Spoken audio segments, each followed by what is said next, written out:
ইঞ্জিনের বিভিন্ন রোগ তো আপনারা দেখেছেন, কিন্তু এই ফুয়েল ফিল্টারে এই মোবিল আসার কারণটা কি, এটা আসলে সবার অভিজ্ঞতার মধ্যে নাই।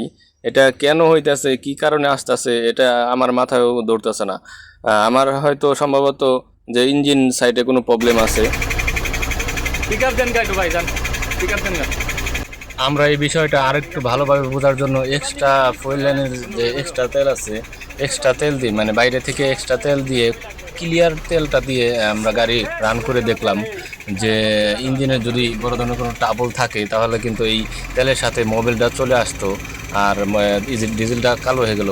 আপনাদের অভিজ্ঞতা আসলে আমাদেরকে বলবেন যে এটা কি কারণে হতে পারে। আমরা তো কোনো সমস্যা খুঁজে পেলাম না, এখন দেখলাম যে তেলগুলো পরিষ্কারই আসতেছে। এটাও হতে পারে যে ইঞ্জিন বেশি রান করার পরে তখন আপনার যে ইঞ্জিনের যে ওয়ারিংগুলো আছে, আমার কাছে মনে হইতেছে যে ইঞ্জেক্টরের যে ওয়ারিংগুলো আছে সেগুলো যদি দুর্বল হয়ে যায় তাহলে এরকম সমস্যা হতে পারে। আসলে আমার থেকে অভিজ্ঞ যারা আছেন, ইঞ্জিনিয়ার আছেন, তারা আসলে মতামত দেবেন যে কি কারণে এটা হতে পারে, কিভাবে সমাধান করব।